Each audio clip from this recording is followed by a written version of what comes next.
Hello, everybody. Welcome to our Tuesday spoiler free comic review show. It is the best time of the week. It's almost time for new comics again. Almost. Yep. Yep, just about. So, I'm Jason, I'm Andy. and we're with Infinity Flux Comics out of Chattanooga, Tennessee.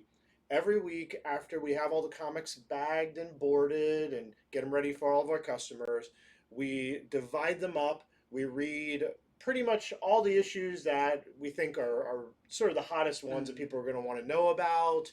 Also, some of our personal favorites. And then we do the show where we try to tell you what is in each one without spoiling the whole thing. Yeah. We do our best job with that. It's very difficult to walk that line sometimes. We'll tell you, if there's a major first appearance, major death, things like that. Otherwise, it's our job to let you know what some of these new comics are about. Yep. It's an issue number one. Why should you get that? Why should you not? We just want you to be prepared when you go in whatever comic store you shop in tomorrow. It's funny. I like how when our video comes up, it looks like we're literally drowning in comics. Like it starts and we're like, whoa! And that's sometimes how it feels because this week it's a a lot lot of to stuff. read. There was. We're ready for the show. I've read so many comics. I'm done reading. I want to talk about them now. Yeah, let me go through the file folders in my head, open the right one because it's packed right now. Yeah. But this week we got a really big comic, like years in the making big. We got Milestone Returns. The full title, Milestone Returns Edition Zero, which I feel like is just all the buzzwords. Infinite, Zero, all that. So this is really cool. Part of this was actually released during the DC Fandom event last year, but you could only read it for a very short amount of time, and not this whole thing. There's a part of it that you can tell was kind of like a little mini story thing, but this actually has the full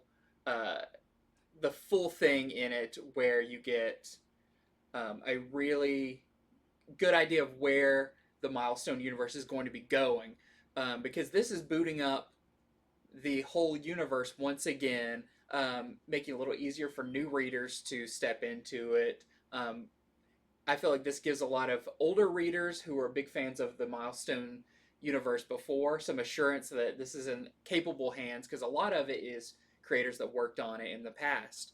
But this starts out with Static, who is probably the most recognizable of the Milestone characters. Had the show back then and everything. Static Shock, which around the time of Batman the Animated Series and all of that. So a lot of people my age, that's like their intro into the Milestone universe. So it starts out with Static, and before he has his power, so we're kind of getting a new origin story for him. And he is at a protest rally where some chemicals are shot at the crowd, and these are new experimental chemicals. And when it happens, they're like, one of the police officers is like, "Oh my gosh, that kid's face is melting off!" Like, it's crazy, and you kind of quickly get the idea that whatever this is giving them superpowers. It's having like a weird side effect. So it seems like that's our new origin for Static. It then cuts, and we have our character Curtis Metcalf, who I didn't know his secret identity. His secret identity. God. So when it actually came out, I was like, oh, okay. But we learned this character Curtis is actually part of the organization that created this chemical. And when he finds out this happened, he's like, oh no, they're going to be coming for me.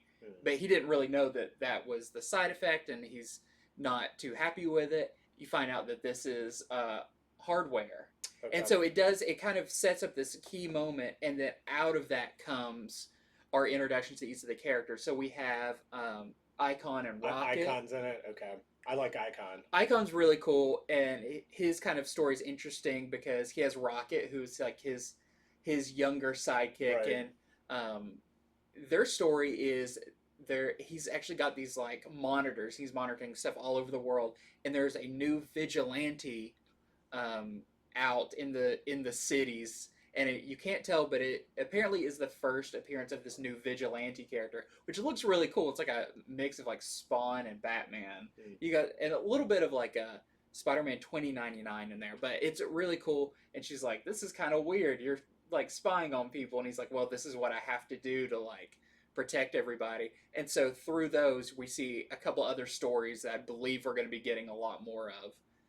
The end of this issue has what I believe was the initial like, DC fandom story. Jim Lee did some of the intro art for it, which is really cool, and it kind of summarizes what you just read. But I think this is a super cool intro issue to all the milestone stuff coming.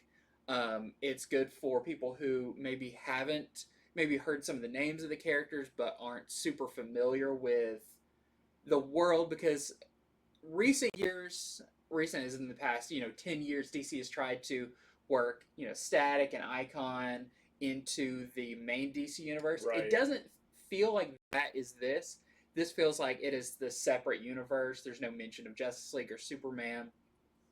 So it establishes that world, I think, really well. And from what I understand, it establishes their world, but then what's going to happen from here on is they are going to be brought into the DC universe proper. Yeah, there's some like preview pages of like these are the books to come, and so we have Static season 1, Hardware season 1, Icon and Rocket season 1. And I mean those start really soon, like within the next month. We have Static number 1. So really, really cool. I know some long time fans who are really excited about this, and it's been a long time coming for the milestone stuff to really get the attention it deserves. So really cool this week. We have, of course, the sketch variant for it as well. So yeah, really big book this week, and I feel like a lot of people are going to be picking this one up. Okay, I'm going to start out by talking about Robin number 2. I really liked the first issue of this, so I was eager to read the second one, and it did not disappoint at all. The cover is great. You got Flatline there. Her backpack is shaped like a coffin, and I believe there's like it looks to be like a dead squirrel in it. She probably found a dead squirrel and was like, "Here you go. I'll put you in my little coffin." So at the end of last issue, Robin had his literal heart ripped out by Flatline. I got to read that issue 1 probably a month before it came out, and I wanted to talk about it so bad. I couldn't believe the climax was him getting his heart ripped out. Yeah. But it was. Of course, this all takes place on Lazarus Island.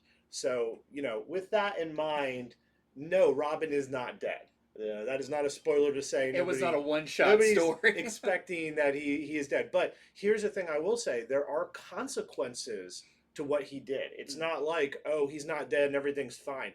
No, it was not a good thing for him to be so cocky in that first issue and get killed by Flatline. So what does happen that I can tell you without ruining anything is there is somebody who wants to help Robin. There's another character who wants to help Robin, but he's a terrible person to try to help. I followed him. I've been reading Teen Titans, and I know a lot about Damian Wayne. He does not accept help well. But this person at least does catch us, the reader, in trying to help him up on, okay, here are the rules of the tournament. Here's how it works. Here's the way to win. Here's when you can fight. Here's how it all goes. And I have to say the rules are very, very cool. Like, I don't want to take it from you to tell you what they are specifically, but the rules of this are really great. The tournament's set up just the way I want it to be set up. Pretty chaotic, and then maybe later in will be a bit more of a formalized tournament. The prize is equally awesome. So I won't say what it is, but just, once again, this is the League of Lazarus, the Lazarus Society. They're offering a really incredible prize to the winner that I hope they go through with. I mean, it could really sort of change the power set to some degree on whatever character wins. So Robin, now that he realizes, okay, we're on this island where we don't have to hold back. Let's just say there's a part where he just lets loose. He lets loose. He goes after a bunch of people. If you want to see what Damian Wayne can do when he's not being held back by sort of his father's morality, Yeah. you will see it in this issue. Um, on top of that, we get to see a lot more Flatline. Of course, Damian is not too happy about what happened between them. Flatline is an interesting and fun character. I like her a lot already. I think she's a great character so far. We see a lot more of her. In fact, she might even go on a little adventure with Robin in this one. You know, what better way to know someone than to put some people together doing some subterfuge. So, and I'll also say there's more going on in the background of this tournament. There's something going on with the League of Lazarus and the League of Assassins. I don't know what, but there's a deeper level of mystery as to why this tournament is happening that I really like. I mean, if you just had the tournament, you got me, but there's something else going on beyond that that I'm interested in. I think this book is really, really good. I think that if you haven't given it a try, there's 2 issues now. I think these 2 issues pair really well together, even though I think just the first one alone had me just ready to read the second one. I have so much to say about this one. I want to make sure. Okay, the only other thing I'll say is there might be a first appearance of a new 10-year-old character who has powers enough to be in the tournament. There's a part where they do a rundown of somebody does a rundown of their opinion of the top 5 people that Damien has to watch out for, which that's really cool. You know, you get to see, okay, this person, and one of them is this character. Now, I will say I didn't go back to my issue 1 to see is this character in the background. I don't remember them though. So I think there is a first sort of appearance of this 10-year-old character that I'm interested in seeing more of. And this issue ends with the promise of next issue putting Damien in a position that we've not really seen him in. He is a very serious person. Damien doesn't stop for anything.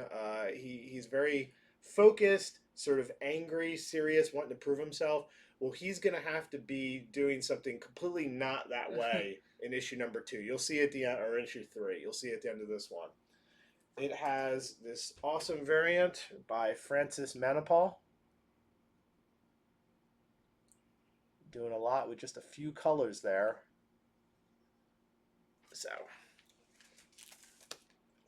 What's funny, you know, usually it's like we talk about all number 1s and stuff, but a lot of these series are so good, it's like we got to keep talking about them. Yeah, for sure. My second one is the same way. This is Beta Ray Bill number 3. And of course, I'm a huge Beta Ray Bill fan, and I could not wait to read number 3. And it's also great that it is a great story. You know, sometimes you have that favorite character, and it's like, well, I'm reading it because they're my favorite character, but I'm looking for the good parts in it. No, this series is awesome. It is so much fun. So Daniel Warren Johnson is doing the writing and the art on it. And we are following Beta Ray Bill as he is trying to find a new weapon since Thor destroyed Stormbreaker. And really, it kind of represents more of who Beta Ray Bill is. He's put a lot into this hammer, and this is who I am. I'm this, you know, other pseudo Asgardian warrior or whatever. So I feel like it's also kind of a journey about him discovering like who he is. But it's really cool. So last we left, he is on his ship Scuttlebutt, and along with a few other key Asgardian characters. That's really fun, and they are journeying to Muspelheim, or the land of like the fire trolls and Surtur and all of that, and how the last issue ended, and it's been a while now, so it's not really a spoiler. Whatever happened when they transfused through this portal has made Scuttlebutt, his ship, a humanoid body, which is it's an interesting thing because it's kind of a story point that you wouldn't think would really go with this whole thing, but it's kind of like this has always been his partner, and it's just been like this kind of voiceover you know, no body or whatever thing that he's had, and now it's like this person. So it's a little awkward dealing, you know, for him at first. But they have the greatest icebreaker ever. They play ping pong together. What a better way to get to know somebody than having a really intense ping pong game in like essentially Asgardian hell. So that's kind of the tone of this whole book. Is it is just it's actiony. It's got a lot of humor to it. It has a lot of heart to it, which, you know, immediately when they brought this character in, I was like, okay, you cannot end this series by like killing this character off because you've already made her such a interesting and likable character. Um, but something else happens. I'll say that the Bill gets a new weapon, even though he's going after a certain weapon. He gets a new one that I feel like for him is more important than kind of what his end goal is. So I don't know if first appearances of weapons are such a big thing, but this feels like it's going to be pretty key to his character. So that whole scene is just really, really good. There's a lot of great action, a lot of character building, and the where it's going seems like it's going to be really, really cool. So I know this is just a mini series, but I could see this going on for a long time. It's just a lot of fun. So we have a variant. This is the 1 in 25 Del Mundo variant. And we're selling it around these parts for $30. I feel like weapon first appearances, it's rare that they matter, you know, like, because I think Necrosword, I think Yeah. Infinity Gauntlet, you know, things like that. I feel like this is kind of that, though, because, you know, the thing about the Necro Sword or the Infinity Gauntlet or Thor's Hammer, you know, they're really almost characters in of themselves. They represent something. They're part of, you know, what makes a character who they are. And that's kind of what the story of this is. Stormbreaker was a part of who Beta Ray Bill was. That was a key part of him. And now that that's gone, there's something new there. And I think the something new is almost more important to him than even Stormbreaker was. And when you see it in action, it's really, really cool. So from Marvel, I read Reptil #1. This is a 4-issue miniseries bringing back a character from, I believe it was Avengers Academy. Yep. So quite a while ago, but they're bringing this character back. I like dinosaurs, so this was an easy sell for me. You know, I think dinosaurs are neat. They're fun to learn about. Why not have a character whose powers are he can turn into a dinosaur? So Reptil is moving back in with his grandfather, Vic. Of course, I think, actually, I guess I should say this. Now everybody knows Reptil history. So Reptil gets his powers from his amulet. His amulet was discovered by his parents, who were archaeologists. They discovered it. Reptil gets the amulet, turns him into a dinosaur, but his parents go missing. And they've been missing for some time now. So he's going to live with his grandfather because Avengers Academy did not end very nicely. No. I'll say that. The Academy was broken up for a lot of reasons. There were some bad things going on there. So he goes to live with his grandfather, and he gets reunited with his cousins, Eva and Julian. And this is their first appearance. So these cousins have not been in anything else. They're twins, by the way. And due to Kamala's act, which began in the Champions thing, young heroes are not allowed to use their powers. It's too dangerous. Well, Reptil, he has trouble controlling his. He has a power where when he turns into this dinosaur thing, he can sometimes lose control. And the way he's supposed to get better at it is to practice.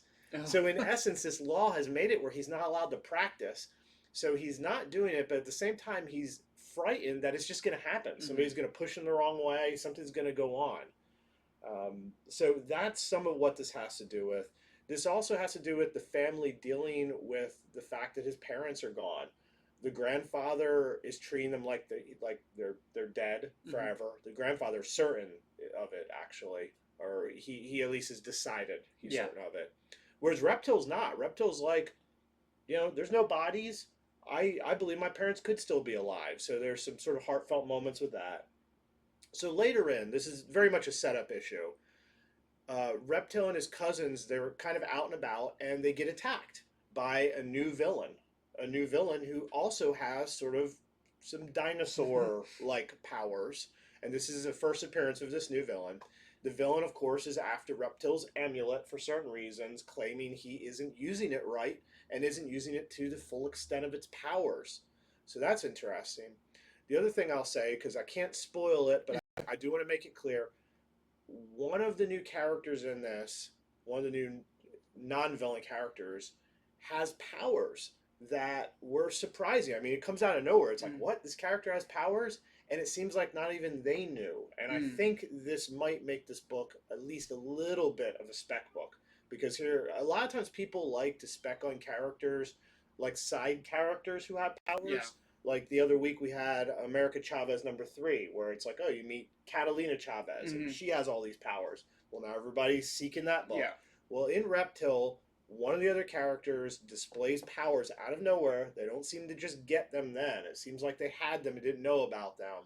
And so I just want everybody to know that now. Everyone who wants first appearances and characters with powers. That this is a book to get for that reason.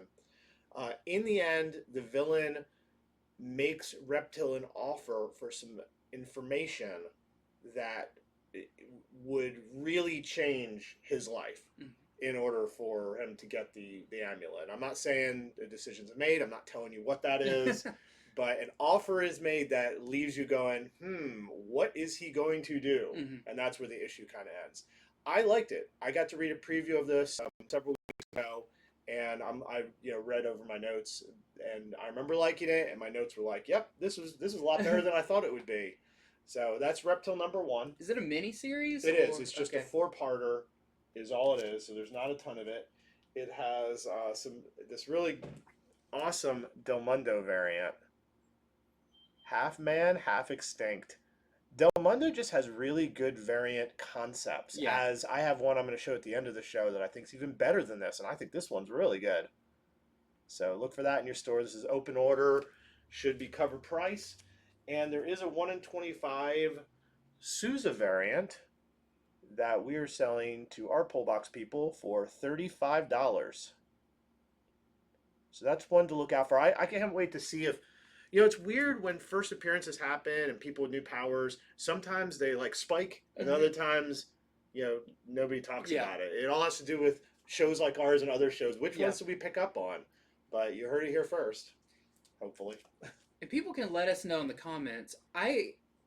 Was Reptil's first appearance actually in the comic, or was he created for the Marvel superhero squad cartoon show where they're like short little almost versions? So I remember he was in that, and he was kind of the kid viewers introduction, or the character that they followed to introduce him to this world. I couldn't remember if his first appearance was actually in the show or the comic, but that was a kind of where he got some of his early fans, was from that show. I see.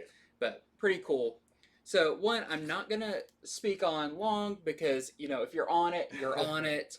And if you're on it, you've been waiting for it. Yeah. It has been a while since we've got an issue of TMNT Last Ronin, but this is #3. So I believe I read issue 4 is 2 months out. Gosh, I think that's been announced. I think it's 5 issues total. Yes, it is. So we have a good, rest of the year probably before we finish this book out, unless issue 5 gets delayed or something. But everyone who's been, we have so many people reading this, and I think it's great because it really harkens back to the classic original Turtles, that original Mirage Studios. Yeah, the Mirage. Original Mirage Studios. They called themselves Mirage because they weren't a real studio. They just appeared like one. And I will say the part that I was a little surprised by is I know a lot of people are reading this because Kevin Eastman does some art in this book. There's probably the least amount of Kevin Eastman art in this issue. I think maybe it's only 2 pages. But the main artist in it, who also worked on the main Ninja Turtles series, is an amazing artist, and the way they handle the art flip flop is a really cool thing for what Eastman does. Is tied into more classic Turtles and everything. So really, really great in that aspect. Everybody's talking about the story and who the last Ronin turtle is and everything. But I did want to get a shout out to the art, because the art in this is pretty phenomenal. Also, there is a couple of classic Turtles characters that come back in this. So the fun has kind of been through the whole thing. It's like, okay, we got the Turtles in the first one, then we find out more about like April O'Neil and Right. what's she up to now, and this one brings in some more characters, and I thought that was a really fun thing. One has a great moment that's a Lord of the Rings reference and stuff. So it's a super fun book. It's also really dark, but wanted people to know, if you maybe are only on subscriptions for Last Ronin, you're like, I haven't been in my comic book store and feels like forever. Well, you've got a new issue out. Super exciting. And there is this really, really nice 1 in 10 Freddie Williams III variant that we are selling for $25 to our customers. So that's what I want to see, the Lord of the Rings Teenage Mutant Ninja Turtle crossover. Just to see the title. I watched. It's longer than a James Tynion title. I watched a video last night of back when they did, it's like Super Ninja Samurai Turtles or whatever, and they had like their own mech suits and everything. It's like, if you were to show me like a fake Ninja Turtle dressed up as Gandalf, I'd be like, I'm sure that was a figure that came out in the 80s or the early 90s, because they did everything. And I want them, I know people have made custom figures of Last Ronin Turtle, but I would love to see like that done in the classic box art and everything. Okay, so as Andy said earlier, usually we talk a lot about number ones, and the number one's the big deal. But the next comic I'm going to show you is probably the biggest deal of all the comics this week, at least based on, I guess, number of people who are excited for it around here in Full Box. That is Something is Killing the Children, issue 16. That's right, we're 16 issues in, and we're featuring this and talking about it like it is a very big deal. Why? Because this is the beginning of the origin arc that shows you where Erica Slaughter came from. Like, how did she get involved with the House of Slaughter? Who is she? Where is she from? I will say the issue is not disappointing. I read it. I thoroughly enjoyed it. If anything, I wish there was more. I think James Tynion knows, hey, I know how to tell a story. Everyone's already invested in this character. I'm going to roll it out to you little by little. That's what I get the feeling. So it was satisfying, although I wish I had even more. You know, when you have the double splash page that says, something is killing the children, you know, he puts it in just the right spot. That's satisfying, but at the same time, it's like, man, I want two pages of story here.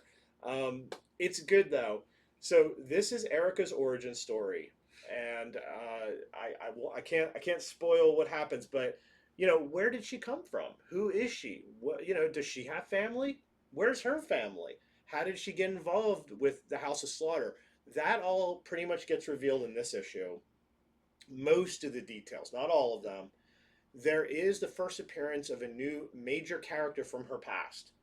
And this character has a lot to do with her first getting involved with the House of Slaughter, her first being brought there. You get to follow her, because I think she's like 10 years old in this. You get to follow her as the reader, sort of learning about the House of Slaughter as she is as well.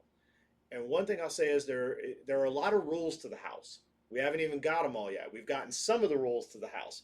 But the one rule they push above all else is you better follow the rules. There are also people with black bandanas and white bandanas. What does that signify? It's a little Westworld-y. What does that signify? You know, apparently there's a black room and a white room. We don't really get to go into the house this time. We get just about there. Um, there are characters you've already met in previous ones, and you get to see them more in action in their heyday, because of course this is set in the past. Excellent issue. I think everyone reading the series is going to find this very satisfying, except at the end you're going to be pulling your hair going, I want more. I want more. If you haven't been reading it, go grab the trades. This is an easy one where if you were just to read this one, even if you're not all the way caught up, it's okay because it literally starts as a flashback and pretty much stays there. So you could both be catching up and sort of jump in now, which I think is pretty cool. Yeah, I haven't seen a series like that issue 16 people are talking about it and first appearance of characters and stuff since like Walking Dead, Yeah. that had first appearances well past its initial, 7 issues or whatever, but this is one of those that's like, no, everyone's along for the ride. So every so often we get one of these big things that is why the series is so popular. It's got such a world building. So we have a Jenny Frison variant. Of course, she's been doing variants off and on for a while. This one was a nice open to order one, so you might want to grab that from your local store. And then we have the 1 in 25 Infantane variant that we are selling to our pull box customers for $35. And that's all the ones we have left. I think that there's a 1 in 50 ratio out there and a 1 per store ratio, but those are not available. So yeah, we have so much to show. We only have so much time. So this is a big week for DC. I'm gonna have another one coming up, like 3 really big #1 kind of key issues. So we had the Milestone Returns. Next up we have Stargirl Spring Break Special. So this is funny because, it sounds like another one of those like holiday special issues, like, the Christmas issue or the whatever Halloween issue. But this is actually almost feels like a Stargirl #1 issue. And if you're familiar with Stargirl, she is a character that was created by Jeff Johns, and she's based loosely on his sister that tragically died. And so this is a very like near and dear character to him. And whenever he writes her, it's very special, and you can tell he puts a lot of care into this character. The art's done by Todd Knock, who is such a fun artist. Also, check him out on YouTube and everything because he is always drawing so incredible. But this one is you can tell they're playing a lot off of people who maybe have watched the show. So this isn't an origin issue, but we're getting kind of a reintroduction to Courtney and her stepdad Pat, who is Stripe, the big robot. And because it's a spring break issue, they get a call from one of Stripe's former teammates back when he was on the Seven Soldiers of Victory and all of that, like this classic like 1940s team. And so they have to go to a place that we are very familiar with around here, Myrtle Beach, South Carolina, which is where a lot of people from like around where we are will go to vacation to. I've taken a couple trips to Myrtle Beach. So it's really fun. And so, the whole time Courtney's like, "Oh, can we go to the beach while we're here and stuff?" And he's like, "Well, we're meeting some people for a top secret mission." And that's kind of the launching pad. So we get kind of reintroduced to some of these classic characters like Shining Knight and the original Vigilante, who was like a cowboy character. And this sets up like a bunch of where are they now, all of that. It's really, really fun. It definitely leads into, I mean, it's not a spoiler at this point to say that it's going to lead into a new Stargirl series. And I hope it's by the same creative team because I think this is so fun. It's all ages without being kidified. It's that kind of teen superhero that um, is not really angsty. You know, sometimes like you're following Damien, he's not a fun kid to relive his childhood, but Courtney is a really cool, fun like high school kid that I don't know. It's just really fun. The other thing I wanted to mention about it is it actually begins with Green Arrow and I believe it's her name. Was it Mariko? His like stepdaughter or what? She's the new Red Arrow, and they have a great scene where they're shooting arrows and running across rooftops, and he's kind of lecturing her about proper archery and everything, and she's like, "Well, what do you know? You actually just stole the original Green Arrow's title and everything." And he's like, "What are you talking about?" And she's like, "The classic one from the 1940s." And he's like, "Oh, that was me." And she's like, "Okay, now I've got a lot of questions. Like, this is modern day. How were you around in the 40s?" And he's like, "Oh, well, that's I'll have to tell you that story." And so that actually works in later to the overall kind of revitalization of the he wanted to call them the Squadron Supreme. That's Marvel. It's the Seven Soldiers of Victory. And so it's really fun, and you can tell this is going to be a big jumping off point for a lot of the stuff that they've been hinting at with the Justice Society. There is a big thing about that in here. So this isn't just a holiday special book. I feel like if you're into like DC continuity, or if you're looking for a really fun book to read, this one is really, really cool. Really great characters that people probably haven't read about before. And we have a super cool variant for it as well. Yeah, DC's definitely been flagging and showing all the signs that Stargirl is going to be important. And with, like what you said about Jeff Johns being so important to him, Mm-hmm. it makes sense that they're going to really pump this one up. Yeah, it's hard not to go into a lot of details. I feel like I'm fumbling around the story because the story's really cool. Involves a lot of classic DC characters and timelines. Jeff Johns is such a big fan of the history of DC. Everything he does involves a lot of rich history, even back when he was doing Green Lantern and everything. So this is cool, and I'm excited to see some of the characters that they have in here. There is, as you see on the cover, I believe down here, there's a mystery character that gets brought into it. So definitely, I highly recommend Stargirl. Okay, so another DC book I read today is Detective Comics 1036. On the cover, you got Batman squaring off against the Huntress. This scene does take place in the comic. I always like it when the cover represents what's in the comic. Hopefully, literally, at least, Yeah. it can give the feel of it. Because I would say the last cover had Batman fist fighting with the new character, Mr. Worth. That still doesn't happen in this. They still don't even waiting. They don't even meet in this issue. Yeah, that was a promise for like who knows when, because it's such a good cover. Yeah. In this one, the city is still reeling from the murder of Sarah Worth. Sarah Worth is the daughter of Mr. Worth. He was the guy on the cover of last issue.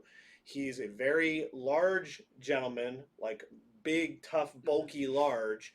He's also super rich, and they've kind of retconned him as being from a family that built half of Gotham. So he's old money. And he also has ties to criminal stuff. It seems like he has legitimate businesses, but also, some like everyone in Gotham. Yeah, exactly. He's a Gotham businessman.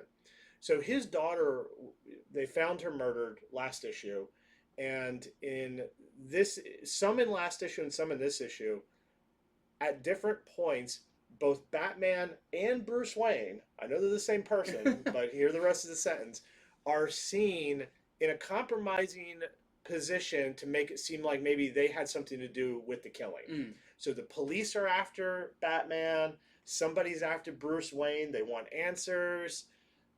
There is this weird sort of goopy monster that's been moving around, Hmm. kind of popped up in last issue. Uh, that gets dealt with a little bit in this one. You actually kind of learn who this creature is. Um, and at the same time, Huntress is trying to figure out who killed her friend. So there's Sarah Worth, who was murdered. In the B story, I think it was last issue or the one before, Huntress has this friend named Mary who gets murdered. Well, I've rarely seen this in comics, but Huntress from the B story enters the A story and is like, Batman, yeah, you're trying to hunt down who killed Sarah Worth. Well, guess what? Somebody killed my friend Mary, in the B story. And there's so much distrust in Gotham that the reason they square off is she doesn't trust him. Like, Batman's literally like, what are you going to do? Like, attack me? And she's like, this is Gotham. I don't trust anybody. You could be a clone. You could be a robot. And I think that makes I was going to sense. say the first smart thing someone said in Gotham is Yeah, like, I don't yeah. trust anybody. So I won't tell you how that goes down or if it gets resolved. But yeah, the B story actually comes into the A story, and she's looking for who killed her friend, and it becomes obvious that there is somebody who, I don't know if they're only killing women, but there is somebody to this point that is killing women in Gotham. Mm. By the end of this issue, there might be another killing too. Who knows? So that's what's generally going on in Batman number 1036. There's something weird you'll see by the end of it that's happening with certain people's eyes. It's pretty gross. That's what I'll say. But I mean, I think anything to do with the eyes, yeah, it's very easy to make it gross. So I don't know where this is going. I mean, it's not so like out there that I'm like, what is the writer just making this up as they go? There's a plan here, but I don't know. I can't you haven't predict pulled what the is gonna. pieces I together cannot yet. predict what's gonna happen, and you need mysteries like that if you have Batman on board. So here is the variant by Lee Bermejo. Batman is in sort of a goopy pit, but with a face behind him. Yep, that sort of makes sense, but at the same time, it doesn't actually happen in the issue. Still a cool cover. Yeah, all the Bermejo covers are so good. So next up, we have Alien number. Are we already to number 3? Yes, number 3. This is actually the Kubert variant cover, which is pretty ridiculous. Really, really cool. Because we've had so many people add Alien to their pull list that we are out of the A cover. We're only down to variants at this point. So this is, I feel like I might have said this on the last issue, but this is the issue that we've been waiting for. So, like a good Alien movie, it's a slow build. When Alien really works, it's like the alien's on the periphery of what's going on. It's that lurking terror in the pipes and under your feet and all of that. That's kind of how this has been from the beginning. It hasn't been an all-out, like, fighting aliens. So in the story, we have our main character who is a retired space marine, basically, and he gets word that his son, who is kind of an estranged son, broke into a facility and might have accidentally unleashed some pretty terrible things. And in the Alien universe, there are some really, really terrible things out there. So now his job is to go and clean up the mess, try to find his son, all of that. And he has dealt with aliens before. He is one of the few people who's ever survived an alien attack. Well, in this one, they are in the facility where these experiments have been let out.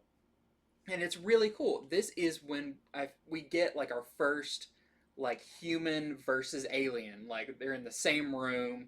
How do they deal with it? So I'm glad. Some people might have thought this series is slow, but I'm actually glad that it didn't just come out the gate just crazy. This has started being more like Alien 1 than Aliens. And now we're getting our Aliens moment with the Space Marines versus the aliens. And it's really, really cool. The art is great. The detail on the aliens is awesome. And we get some really cool stuff, like another mention of the One in the Dark, which is kind of this underlying story that something else was released that is kind of a like an alpha alien or something that's a little bit more complex than just the normal xenomorph. And we get like a one panel image of this character slash creature, which I mean that's super cool. I'm really excited to see where that story's going because they're getting into some weird alien territory with all these hybrids and everything, which is really awesome. Other thing I'll say is there is a final page reveal of a character, and it's a character I don't know if we knew was going to be in this, but I'll say it's a very familiar face to people who have followed the Alien movies. So really, really cool. You got me wondering. I still highly recommend this Alien series. I'm excited to see where all it goes because Alien is such a contained story most of the time. To have a comic series, I mean, once we get past this first story arc, I'm excited to see like how is this going to open up? Are we going to get another time frame? But I'm all on board for whatever they want to bring us from Marvel with Alien. What you got? So I'm about to talk a lot about Heroes Reborn. Heroes Reborn is in high gear this week. You know why? Not only is issue number 4 out, but there are 3 one-shots. Wow. And I have checked all of them out. I'm going to do very quick little summaries on them just to let people know what they're about.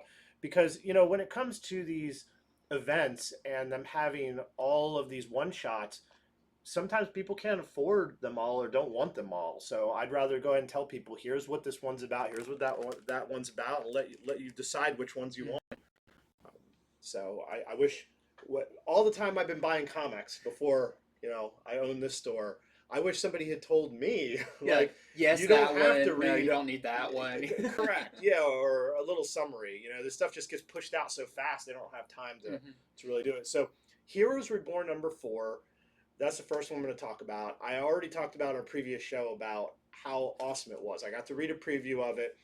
So this is the most wild issue of Heroes Reborn to date. And all of them have been pretty wild, but this one is super wild. It's written by Jason Aaron, who is sort of the runner of the whole thing.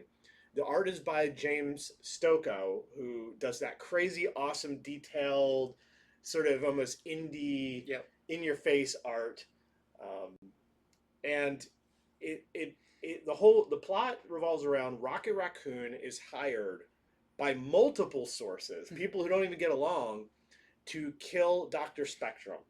Dr. Spectrum is a member of the Squadron Supreme, and he is their person in space. He has declared himself the Marshal of the Universe. Wow. I kid you not. He's got a very big ego. He is super, super powerful. I had no idea how powerful Dr. Spectrum is, but he is. I mean, I had no idea how powerful the Squadron Supreme is. As this unfolds, they're all so powerful. So, Dr. Spectrum, while like the rest of the squad, claiming he's a good guy doing good things, which he does some of, I guess, he also just kind of rules how he wants. He does what he wants, and he's hurt a lot of people. And they come together. They hire Rocket Raccoon, who claims to be the greatest mercenary in the universe. He has his Groot gun. You've seen pictures of this in the ad. Yeah. I mean, that's how cool this is. Out of all the art that was done for this ahead of time, they've been showing that Groot gun off. The Groot gun, what it does is really awesome. It's almost a little cruel and a little... you'll just have to see it. I don't want to spoil it. So Rocket goes after him, and they have a fantastic battle. That's all I'll have to say. I mean, the battle they have, it's sort of like if any of you watch Dragon Ball Z, they keep powering up, and they do things where they're like, well, I'll throw a planet at you. That's where this goes. That's awesome. This is 2 very, very powerful characters who both think, I'm going to win. I can't lose. I've never lost, going up against each other. And there is a clear victor as well. It's that's one thing I've liked about all the Heroes Reborn stuff is people die. There is a death in this one. The background story, of course, is what has changed reality. Mhm. Why is the Marvel Universe without an Avengers? There is a little bit on that, but I mean, they really squeaked that in at the end because they needed the whole A story to be about Rocket Raccoon and his group gun going against Dr. Spectrum. And believe me, that's not all the weapons they use. I highly recommend it. It was my favorite issue of Heroes Reborn to date. And let's see, I got a few variants to show here.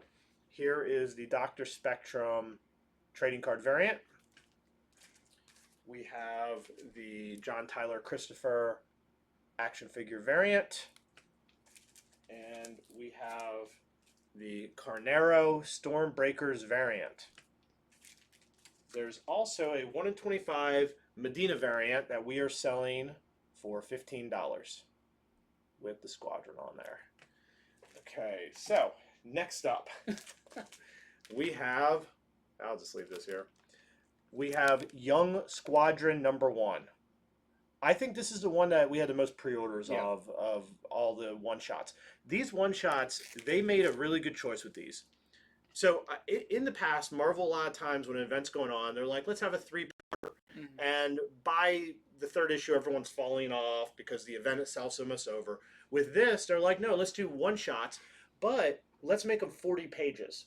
So every one of these one-shots I've read, I have not finished and gone, oh, that wasn't enough. I think that is the perfect mark. Like, if anybody who has any clout at Marvel ever hears me talk about this, do that. Yeah. Do the double-sized one-shots for these events. It's been really fun to read them and doesn't kill the pocketbook. It's a $4.99 one-shot.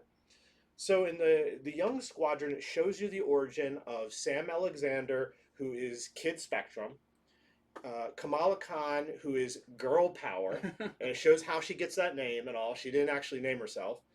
And Miles Morales, who's the new Falcon. What happened to the old Falcon? He died in the 1st issue of Heroes Reborn. So I'm allowed to say that now. We're far enough in. We could spoil things. And sorry, Andy, he hasn't got to read issue 1 yet. But sorry, eventually it's an alternate universe. A lot of people die in alternate universes. Yeah, and to talk about issue 4 and its one-shots, I have to be able to talk about things that happen in issue 1. So they have a team called the Young Squadron. They're too young to actually be on the Squadron. And so they idolize them. They do their own team. You get to see, the beginning's great. You get to see each one of the characters' origins. How did they get their powers? What are their powers? Which is really neat because, of course, we don't know them as these characters. Kamala Khan, she is not at all like Ms. Marvel. She's not doing the stretching and all of that. Instead, she is more like an Amazonian. She's more like the Squadron Supreme Wonder Woman character, but a younger girl. That's why she's Girl Power. Miles becoming Falcon. You also have to read it to see why. It's neat. What happens though so they're off, they're doing their thing. Once you get introduced to them, they get attacked out of nowhere by a more than usual deranged Deadpool. Deadpool's always crazy. He's more crazy in this for certain reasons. Now, why does he do this? What's he up to? What does he know something about the Squadron Supreme that's making him do this? And what might the young characters learn by the end of it? Possibly about the Squadron. So that's sort of my very quick review on it. It's a good story. I enjoyed it. Here is the variant for it. It is the Okazaki variant. You get to see Deadpool with his messed up mask. It's like extra dead Deadpool. Yeah, in the background there. So very cool one shot. And then we have the next one. Magneto and the Mutant Force. So why is it called Magneto and the Mutant Force? Whatever happened to the X-Men? This is in the solicitation, so I'm not ruining it by telling you. But the Squadron Supreme went up against the X-Men previously. You get to see clips of that battle in this. And the Squadron, during the battle, killed a lot of the mutants. They killed Professor X. And they crippled Magneto. Magneto is now in a chair, much like Professor X used to be. So this takes place an indeterminate amount of years after. It feels like maybe like 1 to 3 years later. And Magneto has collected up as many mutants as he can because they've been outlawed now. The Squad's like, no mutants. They're terrible. And this is some of why the Squadron, as good as they are, they're not very good. Yeah. So Magneto's been collecting up the mutants. What happens when he hears something that tells him that maybe Professor X's essence is not gone? Professor X, as the most powerful psionic around, just about. Okay, you kill his body, but is he really gone? Mm-hmm. We know he can go to sort of different planes of existence. Well, Magneto goes to Emma Frost with his people and says, hey, I think Professor X is still alive. I need you, another powerful psychic mutant, to help me find him. She says, okay, but the minute we start doing this, the Squadron's going to know because they're people, and we're going to have to hold them off. And that's pretty much how this goes down. It doesn't really anything to say how this goes down. They go off trying to find Professor X. Part of them are doing that. The rest of the team is trying to hold off the Squadron, who are mean and tough as anything. It's a very severe battle. But what I'll say is where they go to find the Professor is very much a surprise, especially to Magneto. It's not where he thought he'd be. Also, is it the Professor, or is it the Professor that Magneto knew? There are more surprises to this than you would expect. So that's a general review of that. And we have our variants by Ryan Benjamin. That's that one. And this is the Bernard Chang variant. So your image there.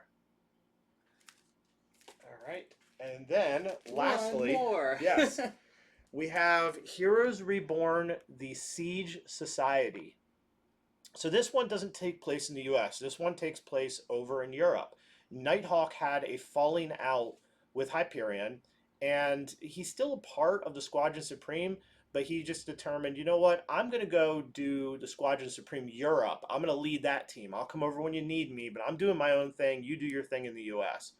So this takes place in Europe because a team has formed to try to stop the Squadron from spreading. They see this as, okay, they're over in the US. Now they're spreading into Europe and other areas. It's a very interesting team. It consists of Black Widow, the Silver Witch, which is Scarlet Witch with Quicksilver's power. She was absorbed his powers because he was murdered. Fire Ant, Soviet Agent, Baron Zemo, Sabretooth, and Hawkeye.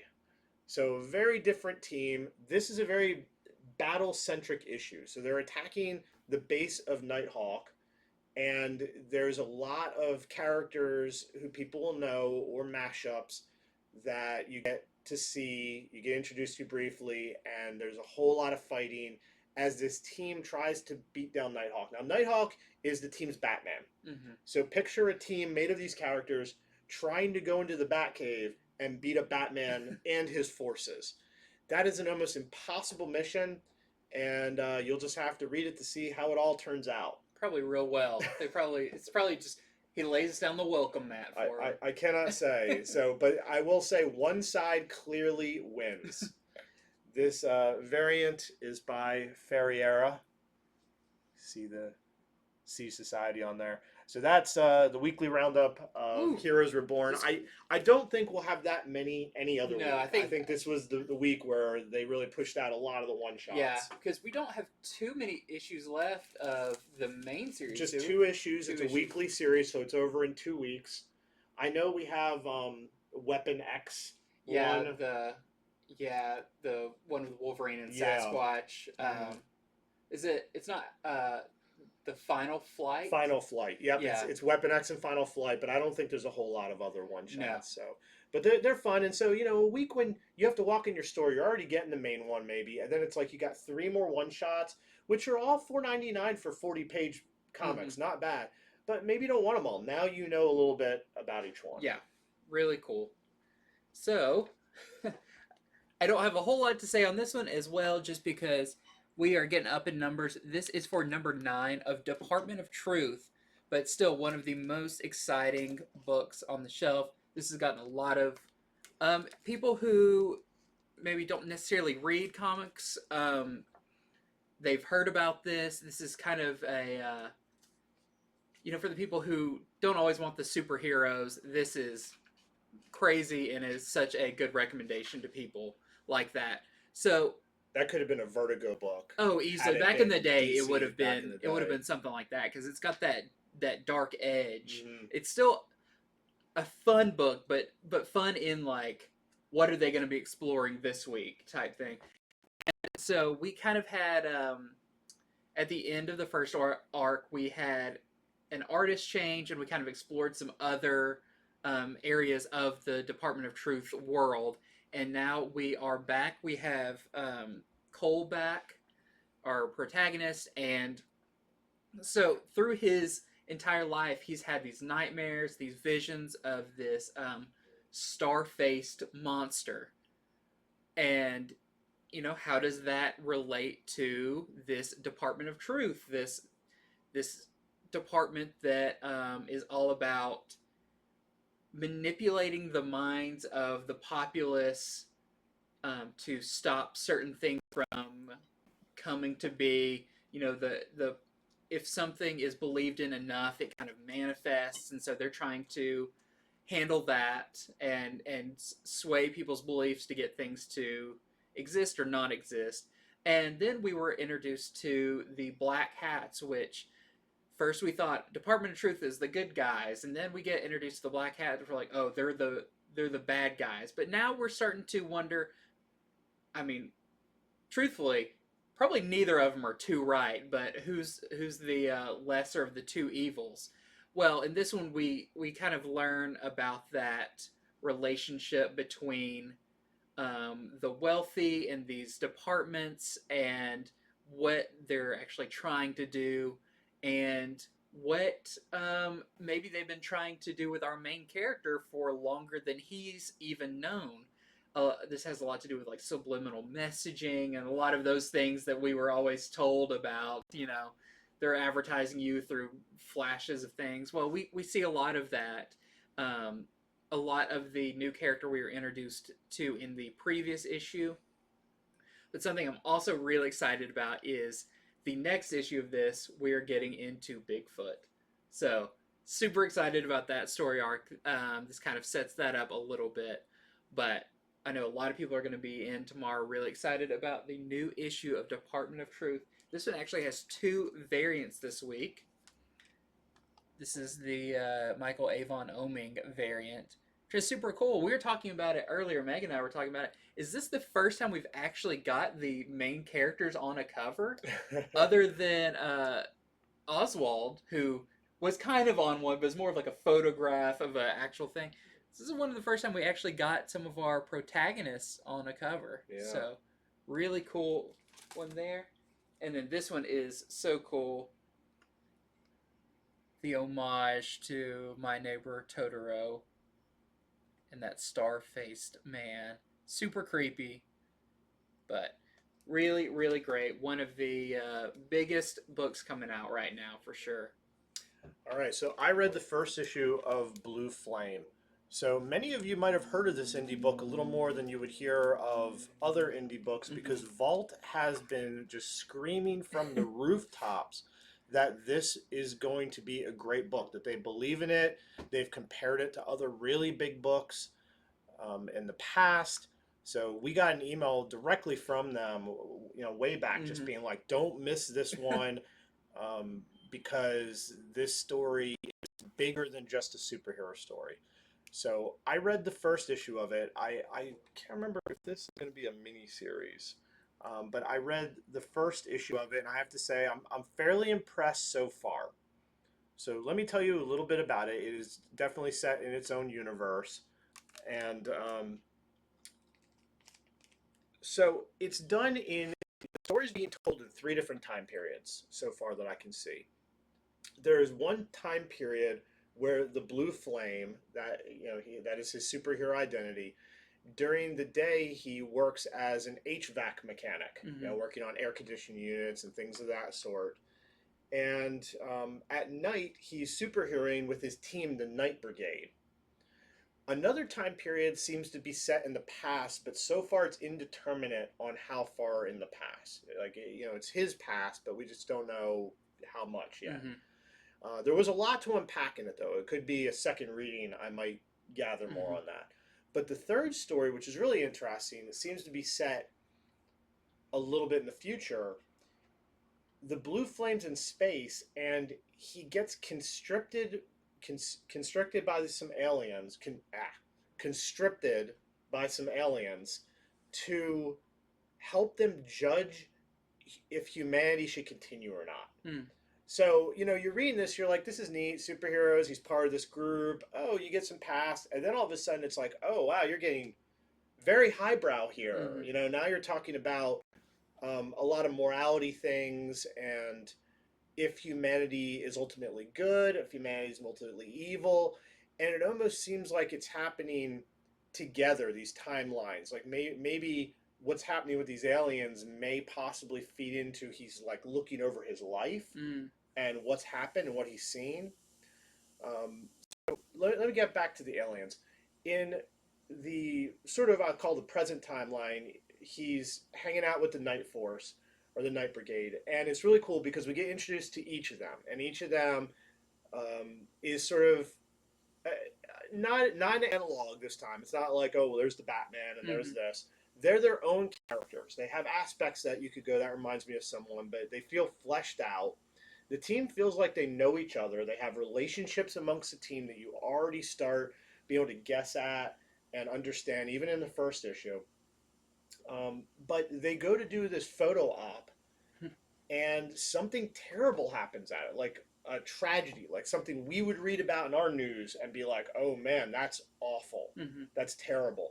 And I get the feeling that this event is going to link in highly with his thoughts on if humans are good or bad Mm-hmm.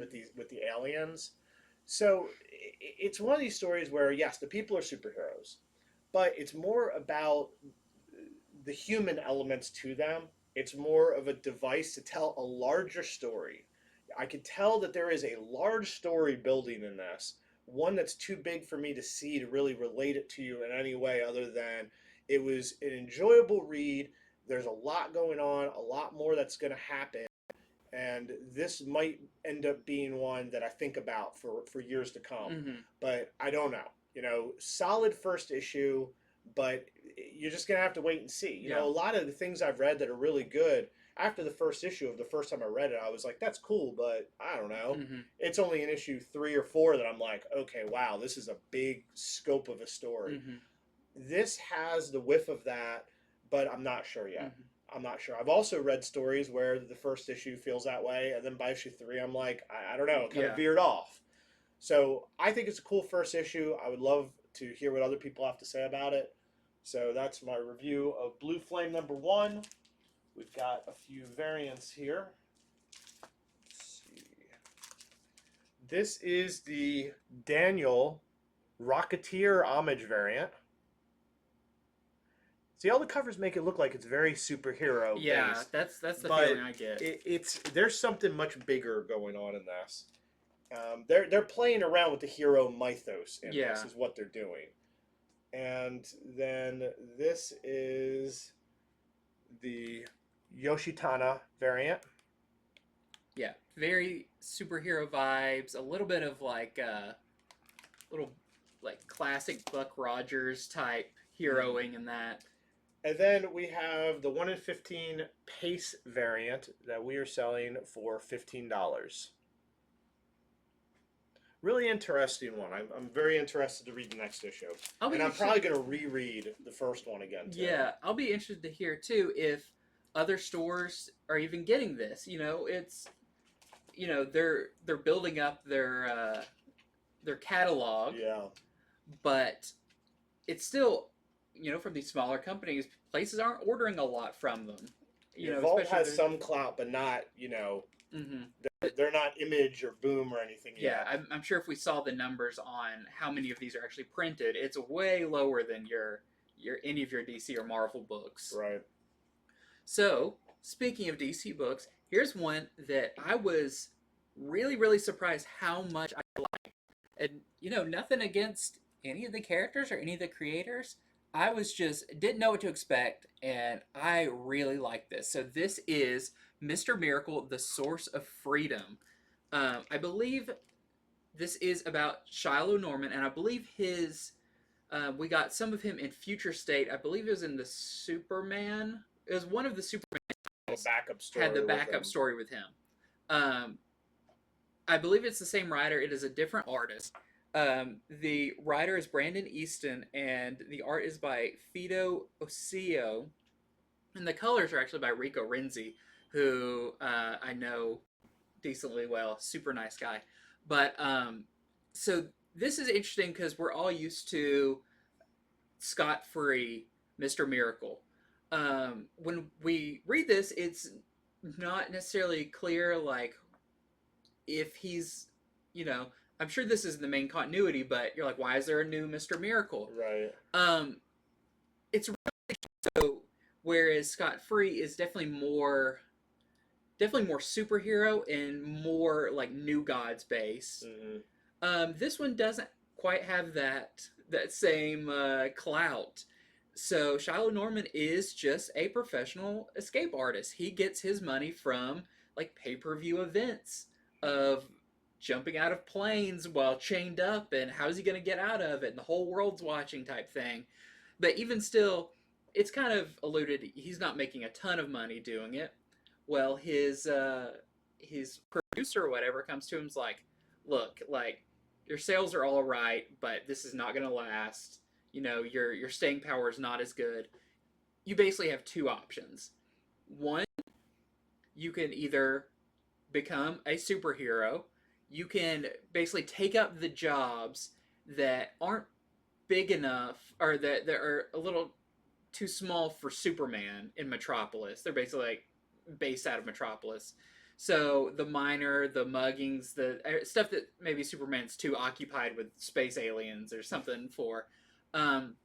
He's like, but you're not going to like the second option.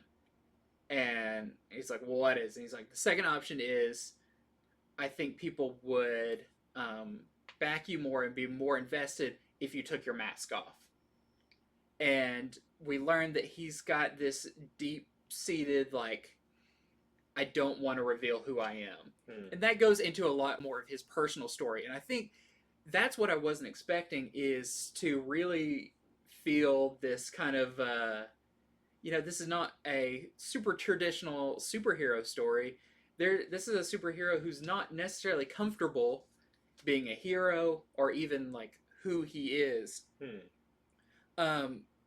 He does, kind of what does give him that tie to our classic Mr. Miracle is he does have a mother box.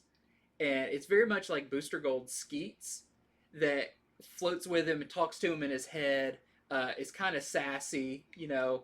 He tells it to shut up for a minute, and then he doesn't hear back from it for weeks. And when it finally, he's like, "Where have you been?" And she's like, "You told me to shut up, and I was just taking your advice and stuff." So it's a fun kind of relationship. So he does have that to bounce off of. Another part I thought was really funny, and it kind of goes with his like not wanting to reveal who he is for many reasons. He meets a firefighter who he finds attractive and wants to ask out on a date. So instead of just asking her, because he meets her when he's in his Mr. Miracle costume, he sends his manager to her fire hall and is basically like, hey, Mr. Miracle wants to go on a date with you, but you have to sign this NDA to not reveal who he is or what his real name is and stuff. And it's a really funny, it's like, clearly this guy is not in like the normal world. Like he's in this like pseudo celebrity world where it's not, but now it's suddenly not working out too much for him. I thought it was really a very fresh take on the character, and it has a big reveal at the end that maybe ties it back in a little bit more with the overall Mr. Miracle universe, and why we have this Mr. Miracle and not Scott Free and everything. I really liked it. I'm really excited to see where the next one goes. It's only a 6-issue miniseries, so definitely a very consumable size. But I think a lot of people will pass this over just because not a lot of people are familiar with Mr. Miracle, and especially when you say, well, it's not the same one that was like Tom King's Mr. Miracle. Right. But I highly recommend checking this one out. The art is amazing, and I think the story is so much more than what you would expect from a series like this. So, want to go into a little bit deeper so you don't miss out and at least give it a try.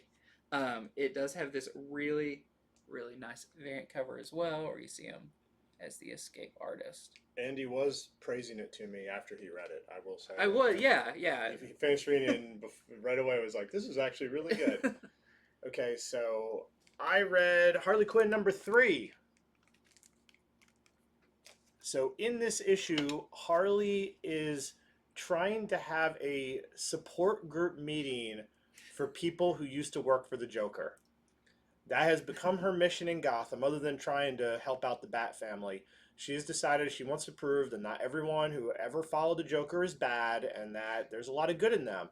Which you can see why that would be her personal mission. Mm-hmm. I mean, that's a lot of her own self tied up in that. She has her new sidekick, Kevin, who doesn't seem to be very good at anything, which, you know, that makes him for a good comic foil. So how does Harley have this meeting? How does she meet people who used to work for the Joker? Well, obviously, she puts posters up everywhere. She has apparently posted the city with ads saying, hey, come to this meeting. Well, if you read the last issue of Harley Quinn, you'll know that Dr. Hugo Strange is after her and Kevin. He has this new method that he wants to use on the clowns to make it where they'll no longer ever want to be clowns again. And it seems like a terrible, gruesome method. You get to see what it does to some people at the beginning of this issue. So with her holding her meeting, will she be able to use her PhD powers of psychiatry to help the people who show up? Will anyone show up? And also, will Hugo Strange and his people show up? How would they ever know about this meeting? I mean, she only posted it all over the city. It's a pretty absurd concept of an issue, but it was fun.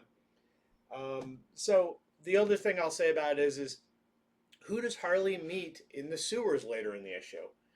In issue, I think it was issue 1, she ran into Killer Croc in the sewer.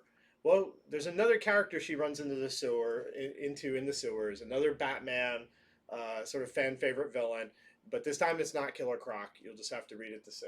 It's a great place to meet people. In comics, nobody has a sense of smell or something. Here is the variant by Derek Chew. I love how colorful all of Chew's variants for Harley Quinn have been. Yeah. Okay, next up, I'm going to talk about 2 books together. So, to begin with, we have Darth Vader. This is number 12, and this is a prelude to War of the Bounty Hunters. So, I'm always super excited to read a new issue of Darth Vader, because it feels like they're all just so chock full of story and world building. This one, even though it's a tie-in, is no different. There is a lot going on with this issue. I mean, it is... You find out why Vader is involved in this War of the Bounty Hunters, why he wants to get Han, and it's no surprise. It also has to do with Luke. But he's come to the realization that I don't know if I can turn Luke to the dark side. I probably should just kill him, because I've learned from some of the stuff recently that it's going to be too dangerous to have more than one Sith. So that's a lot of it. You get to see Vader kind of getting rebuilt after his previous getting multiple limbs blown off and everything. And it's really cool. For somehow with the art, they make it where when he stands back up after getting fixed up and everything, you're like, that dude's scary. He's back at 100% and people need to watch out for it. This also has some really great comedy moments. I was showing Jason one of them with some mistaken identity that is really funny. So, I mean, pick up Vader. I think it's one of the best comics, not just Star Wars, but one of the best comics coming out right now. And how this one is tying in with War of the Bounty Hunters. It looks really, really cool, and I'm excited to see what Vader does interacting with a lot of these scoundrel types. The other one I was going to mention is Star Wars Dr. Aphra. This is number 10, and what's different than with Vader is this doesn't have a whole lot of tie-in with War of the Bounty Hunter. I would say the most it has tied in is maybe the last page, and that's kind of the "we're off to another adventure" page. It's still a really good issue, but it's more tying up the previous storyline and everything. So if you're reading Dr. Aphra, you do still want to get this one. It's, still part of the main story and everything. But the key thing with this one is we know that on the cover of the next issue, we have Dirge, who is a character from before Disney bought Star Wars. He was a bounty hunter that was introduced during the Genndy Tartakovsky Clone Wars series, the animated one, and then he went on to be in comics like Star Wars Republic. And they're bringing him into the new main Star Wars continuity. Well, I think his first now cameo will be in this for the new continuity. He has been in comics before, but for the current stuff, there is a panel with him in this. So if you're trying to get things, deal. I think this is big because I think everyone was expecting him in the next issue, but you do see him in this one. So definitely want to check that one out. And then, of course, both of them have their respective Crimson variants, which actually a lot of the Vader issue is in Crimson as well. There's a lot of panels that are through a red lens. I don't know if it has anything to do with that, but it is an interesting kind of tie-in with what's going on. All right, so also available, Miles Morales Spider-Man number 26. This is the second part of Miles' own clone saga. This takes place immediately after issue 25. Like where issue 25 ends, that panel, you could continue it right into this one. At the end of issue 25, Miles is attacked by a clone version of himself. He follows the clone version of himself, ends up on a rooftop facing not one, but three. And they don't all look humanoid. One has like extra limbs. They obviously have different powers. They have Miles' powers, but they have their own powers too. So this one begins right there. It's like, hey, we left you on a cliffhanger. We're right back. Here they are. You will learn the name of two of the clones in this. I won't tell you what they are, but only two of them get named. I read through twice to see. I'm like, do they ever give the name of the third? I don't think they do, really. So two of them get named. You get to find out what some of their powers are, not what all of their powers are. And you don't really get to find out what they're up to yet. There is definitely a battle, but is it totally instigated by the clones? It's more complex than that. Funny enough, they're not necessarily there just to kill Miles. It's a little bit different than you expect, but of course it does go into a battle. Spider-Man actually also shows up and has to get involved. He has a little talk with Miles later in, because you can't ignore the elephant in the room. It's like, oh, clones are attacking you. Yeah, I may have something to tell you about this, some advice to hand you on that. Also, there is not confirmation that any of the clones are directly the clone who is in Miles number 18. And I say all that's important because if all these clones become important, people want to know, well, where's their first appearance, especially once you give a character a name. And two of these are named. That's kind of major. So a lot of people are going, okay, well, what about that clone that attacked him in number 18 and he fought it and it couldn't hold itself together. It turned into like goop. Miles actually tries to find that out in this one, which is cool. It's like, I'm glad you didn't, because I want to know as a reader. He does not find that out. I don't think it ruins it to let you know. There's no confirmation yet, but he's trying to find that out. At the end of the issue, he does end back at his house where Genki is still there, and there was some drama that Miles himself started at the end of last issue that they let you know this hasn't been forgotten. They're supposed to be good friends, and he wasn't such a good friend to him last issue. So pretty cool. A lot of neat stuff going on. I'm really interested in these clones. I really want to know more about them. What's going on? What's their take on this clone saga? And I'm glad they made it where they're different. There's three different ones, and they have different power sets. They're distinct when you look Yeah, at them. yeah, I think that makes it a lot more interesting. There is no open order variant for this, and I'll tell you why. So that way this you is don't have to funny, go to yeah. your store to ask. Originally, it was going to be a Predator variant, but because Marvel is in a legal battle with some people over the rights for Predator, they had to stop all those variants, and I guess they couldn't get another one in time. So there's just the A cover, and then there is this 1 in 25 Vincetti variant that we are selling for $30. But yeah, we like to give people info, and that's why, you know, you don't have to go to your store and look through all the variants going, where's that? There's always a Miles variant. That's why I there's thought you were not. about to say they were in a legal battle with predators. And it's like, oh, you're not going to win against the predators. No. They're great hunters and they can work a contract. Yep. So. Okay, so just a quick note about Spawn. This is issue 318. And, you know, we've been talking about it every Spawn issue coming up. Like, oh, it's getting close to Spawn Universe. Yep. This one actually has like a 2-page spread that's like, find out what's going on in Spawn Universe.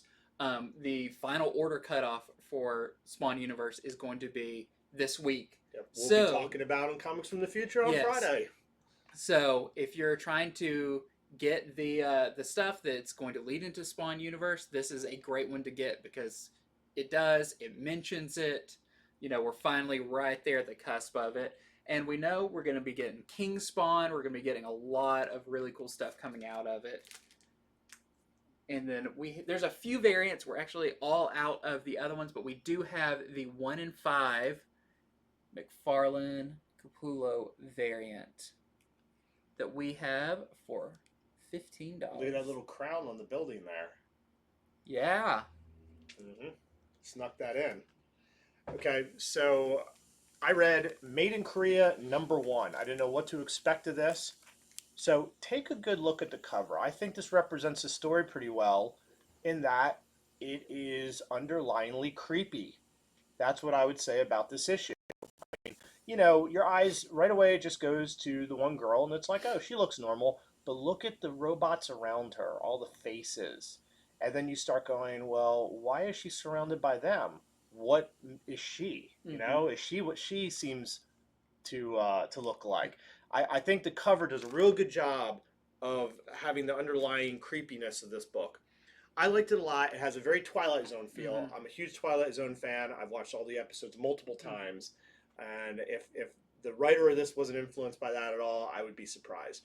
It's set in the near future where it seems that some sort of virus or plague or something has made it where it's harder for people to conceive children. It's really hard. It might even be impossible. They don't go into that too much. They go into it enough to let you know it's a problem. Well, a company with technology has sprung forth to help everyone. They created these proxy children because parents still want a kid. You know, couples still want a kid. So these proxy children, they're very advanced robots. You know, what could go wrong there? Let's have a robot child in our life. At the same time, somebody who works for the company, one of their higher up scientists, has been doing he's been moonlighting using their equipment, and he thinks he's come up with AI. Now, the thing is, he doesn't want the company to own the rights to it, but at the same time, if they find out he created it on their systems, they own it. Yeah. But he needs it tested. So all of a sudden, in another story or, you know, another place, there's this sort of poor couple. They want a proxy kid. Their neighbors have one. They get to see how great it is. So they're like, we don't have enough money. Well, somehow or another, they're contacted and they're told, hey, we have a discount for you. A discounted kid. Yes, a proxy kid at this real good discount. Well, they get the kid, and of course, this is the AI experimental one that only that scientist knows about, who is just too perfect and too good to be true. That's sort of the premise. There's a lot more to it, a lot more atmosphere to it. This is a great setup issue. So if you like Twilight Zone sort of stories, you like that sci-fi creepiness, I think you should check out Made in Korea. Yeah, I read that back like a week or so ago, Mhm. and I was like, "Whoa, this is not what I expected. This is really good." Like, because I saw that cover and I'd even noticed the robots on it, so I was like, "I don't know." And then I read it, I was like, "Oh, this is awesome. This is it's a cool setup for what's to come." I mean, I'll just make a prediction. I think the AI girl. I mean, what happens once you learn who you are and what Mhm. that means, and that you're not real? I think that's going to drive her bonkers, and Yeah. things are going to go bad. So next up, I have real quick Teen Titans Academy #3. So this is still part of the crossover with Suicide Squad, and we know the Suicide Squad is trying to get Bolt, the new young speedster, for some reason. Amanda Waller basically says, "Go get her. I don't care. Collateral damage along the way. Just get her." Um, Another great issue. This is one of my favorite books coming out of DC right now. We get more of a backstory on Bolt, like, why she doesn't have the bottom parts of her legs, why she's like running on these prosthetic legs, who like her family is, her where she's from, all of that is in this issue. I feel like there's going to be more to it. It's kind of here's the early part of her life, and then gloss over some stuff, and then we're here. And I feel like there's going to be more about her past revealed, but this does start setting up her origin, which I think is really cool. I like that she's kind of one of the breakout characters of this series and this kind of Infinite Frontier DC universe. She's appeared on a lot of things so far. Um, this also has the Suicide Squad trying to break into Titan's Tower, which is, you know, Dick Grayson's there, and he got trained by Batman, and so it's not going to be easy to break into this place. Um, that's all really cool, but also they don't drop the story of Red X. I was going to ask, where's my Red X update? Red X is with the Suicide Squad in this whole thing, and there's a big conversation at the beginning too between the original Teen Titans about should we have told the students that Red X is a thing, now that they're starting to see him pop up around the school and everything. Should we have lied to them and said, he's that we know who he is? Because they basically are like, we don't know who he is, but we're trying to keep the kids calm and say we do. Of course, Dick Grayson also having a big problem with this. And we find out that maybe some of the students are going to take it, make it their thing to figure out who Red X is. And when you see who it is, it's going to figure it out. I think the next issue is going to be awesome, focusing on a few of these kids. They've got a name for their group and everything. So really, really cool. Such a great series right now. And we have the variant for it as well. This is the, I believe it's the Philip Tan variant. But I would like to point out some people have asked us about Bolt because she seemingly came out of nowhere. Her first appearance is in Future State Suicide Squad #1. Yep. So if anybody wants to try to find her first appearance, go to a store that still has some of that, grab it up, because I don't think a lot of people know that. Yeah. So, all right, here's just a few quick ones we're gonna do because wow, what a long show we've had. This is Nightwing #79, the second print. I really like this cover. This is done by the Redondo, has done this cover, all the different Nightwings. And look all the way at the bottom there with Alfred giving Robin a little bit of help. He doesn't want him dragging his cape on the ground. Yeah, this issue sold out at a lot of stores, and I'm glad they did such a clever cover for the reprint. Cool.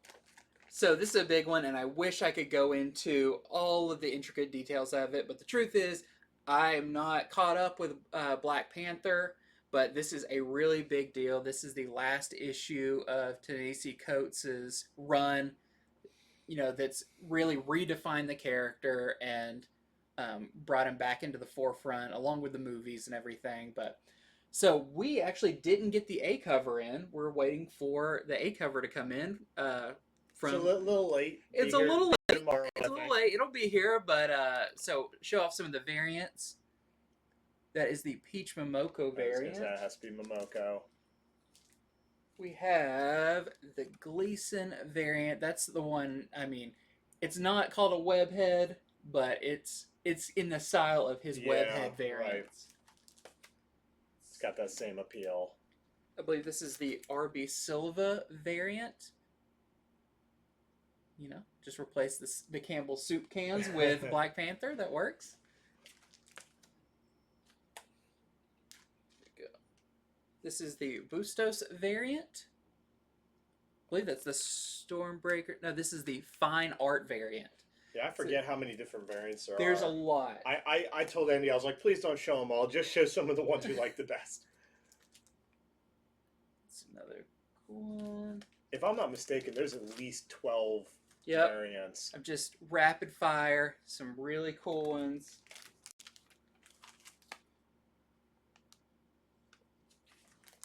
Let's see. And what was this one I thought was really cool too. This is the Kasara variant. It's almost like tile. This is another one of their fine art variants, which is a cool thing. I hope we see more of those. Okay, also out this week is Black Widow number 7. I'll just do a very quick review of this. I did read it. I got to read a preview of this. This has the first appearance of a new villain named Apogee. I'm guessing that's how you say the name. It's spelled Apogee. That's one thing that sucks when you're reading comics like before everyone. It's like, I don't know how that's pronounced, Apogee or Apogee. But I think even more important than this, it is revealed that one of the characters in this has powers that we didn't know about for sure. And I won't say who. I think that might be too much of a spoiler. I think anyone reading this could kind of figure it out, but I'll still leave it a little vague. But I think that is sort of the big deal for this. So if you're one of these people who just jumped on Black Widow in the last 2 issues because of certain new character appearances, you may want to grab this one as well. Then we have the final issue of Batman Black and White is out. This is number 6. It's got some really, really cool stories in it. One with Signal, and it really has a lot of the Bat family in it. And then the final story is cool because it's Scott Snyder with John Romita Jr. So your classic, if you read All-Star Batman, the newer All-Star Batman, it's that team doing the final story in it, which I think is appropriate. And then it also did have the really nice, I believe it's the Fabok variant. Haha number 5 is out this week. This is the penultimate issue. So this is the second to last issue. Number 6 will be the last one. It follows around sort of an elderly lady who has played a clown sort of back in vaudeville days, and she hasn't quite given up the act. She has a lot of reminiscing about the time back then, but you also follow a group of mischievous kids who try to do some bad stuff. I liked it. It was a good issue, not as dark as some of them, but I don't know, sometimes you need a breath there. That makes the darker ones even darker. Some relief. Still very well written, totally enjoyable. I quite enjoyed it. It's got a variant by Sam Wolfe Connolly. There she is. That's creepy enough as it is. I mean... Yeah, some of it has to do with groceries. There's even a recipe for a casserole in this, like real deal. Like not a word one either. You actually get to see panels of them. Oh, that's cool. Yeah. I believe the last one I have, this is for Action Comics 1031. And this series has just been really, really good. Philip Kennedy Johnson has been writing a great Superman. I'm hoping that people are really picking it up because I think they'll really like it. And this one deals with some new Kryptonians that have shown up and how do the old school Kryptonians, Superman and Supergirl, what do they think about, maybe there's some more of us out there. So I think this is really cool. It's not the first appearance of those. They were like the last page of the previous issue, but you do find out more about them in this one. So really great issue. And then this variant that I just think is so cool. It is very like classic Fleischer animation. It is time frame Superman. It's that Superman cartoon where they'd shoot the bullets and Yeah. then they throw the gun. And I'm going to show you what is one of my favorite covers of the week. This is X-Men number 20, the Del Mundo variant. I have not read this issue yet. I'm grabbing this just for this cover. Mystique doing the photocopies, changing her face. That is just brilliant. We were talking earlier this episode about Del Mundo and how he just comes up with good cover concepts. That's why this is probably my favorite cover of the week. So I didn't want people to miss out on this. It is just cover price. So there is that. Also, we do have the second printing of Batman Fortnite 0 Point number 2. So we're actually waiting on the third printing of number 1, but all of these they tell us, DC says that they do have the codes in them. Yep. So if you missed it first time around, you still have a chance to pick these up. I bet a lot of stores, because of the demand, ordered up on these second and third printings. So you should be able to get all the codes your heart desires, but also really, really fun series. The last one I'm going to show off is just this really awesome incentive variant for Abbott 1973. This is the Lotte variant, and we are selling it for $20. I just think the art on that is good enough, worth showing off, despite the fact we had one of the longest shows we've ever had. Wow. And it's And like, towards the end, how fast can we talk about these comics? It is a big one, but now you know more than you did. Hopefully we have you to go to your comic shop tomorrow and feel confident to know which of these sound good, which of these you can pass on. That is our goal. You can convince people there that you're psychic, and you're like, I know what happens in that book. They're like, it's not even out yet. You're like, hey, I'll bet you $5 I can tell you what goes on. We try. We put a lot of time into the show, not just filming it, but all the stuff beforehand. We talk about this stuff all the week long as well. Yep. It's something we really like to do. It's our pleasure to do it, but a lot of work goes in, and I think we're making some good choices. Our viewership keeps going up and up and up. So if you're one of our YouTube watchers, please hit subscribe. The closer we get to 1,000, the closer we get to launching, I don't know, maybe another show. Maybe we'll another spoiler shows. Maybe we'll feature. Maybe we have a lot of other ideas. We just want to put all our efforts into the ones we're doing right now until we get a big enough viewership. Yep. So thank you very much for watching. We'll be back on Friday with Comics from the Future, where we'll be talking about all the open order comics that are coming up. But I think that's it. I'm going to go take a nap now. Yeah. All right. Well, thank you all for joining us, and we will see you next time.